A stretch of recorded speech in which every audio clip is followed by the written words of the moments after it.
Good morning, I'm Sangeeta Kandola.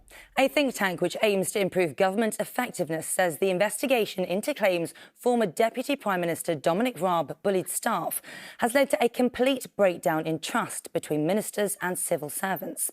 Mr Raab, who had been a close ally of Mr Sunak, resigned from his positions yesterday after a report upheld 2 out of 8 bullying complaints against him.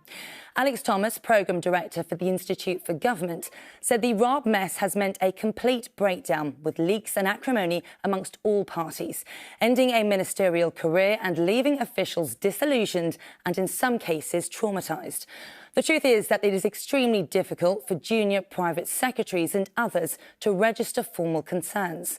The strong career incentive is not to make a fuss, to show maximum resilience and to help smooth away behaviour problems rather than address the underlying issue. The Confederation of British Industry is suspending key activities until June, following allegations of rape and sexual assault at the business lobby group. More than a dozen allegations of sexual misconduct from women who worked for the CBI sparked an exodus of major businesses, including Meta, NatWest and John Lewis. Well, in a statement, the CBI board said cultural reform would be their entire and urgent focus. The US Supreme Court has paused restrictions on a widely used abortion pill, allowing the drug to remain available while a legal case continues. The move is a win for the US government and the pharmaceutical sector in their legal fight over the abortion drug. Hannah Kings has more. Abortion ban, save lives! The United States Supreme Court has in the last few hours delivered a decision to preserve women's access to a commonly used abortion pill, in what some have called one of the most important abortion cases in years. Protesters gathered outside the court in Washington, D.C. on Friday afternoon. We are here to call upon the United States Supreme Court as justices decided whether to uphold or overturn a ruling made by a lower court in Texas 2 weeks ago to restrict access to drug mifepristone, used in over half of abortions in the US. The pill was approved for use in 2000 and has been taken by over 5 million women. The ruling from the Texas court would have rolled back the US Food and Drug Administration's approval of the pill, restricting its use even in states where abortion is currently allowed. The Supreme Court's consideration of the ruling was in response to emergency requests from makers of the drug, Danco Laboratories, and from President Biden's administration. The president tweeted shortly after the decision, promising to continue to fight attacks on women's health. Today's decision will now be appealed, but it's expected that mifepristone will remain available in the US until at least next year, while legal processes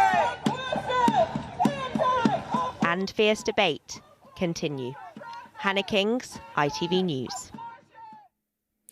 The government is taking legal action against the Royal College of Nursing over its upcoming 48-hour strike over the Maybank holiday weekend. The Health Secretary, Steve Barclay, wants to check the legality of the strike after NHS bosses said the union's 6-month mandate for industrial action is due to run out during the walkouts. If the court agrees, then the RCN would not be protected by trade union laws and the strike may need to be called off. A loud alarm will be heard on millions of mobile phones across the UK at 3 p.m. tomorrow in a nationwide test of a new public alert system. The alarm is intended to warn the public if there is a danger to life nearby. Tomorrow's test will last about 10 seconds. Theatres and cinemas have been told to remind people to turn off their phones during performances, whilst the World Snooker Championship at the Crucible will pause just before 3 p.m. and resume following the alert. And it's a big weekend for Wrexham as promotion hopes could rest with Boreham Wood. If Wrexham, which is partly owned by Hollywood star Ryan Reynolds, win, they could be back in the Football League for the first time in 15 years. And that's all for now. I'm back with the lunchtime news at 12:40. Until then, do head to our website where you can head to our new platform service, ITVX. Until then, do have yourselves a great morning. Bye-bye.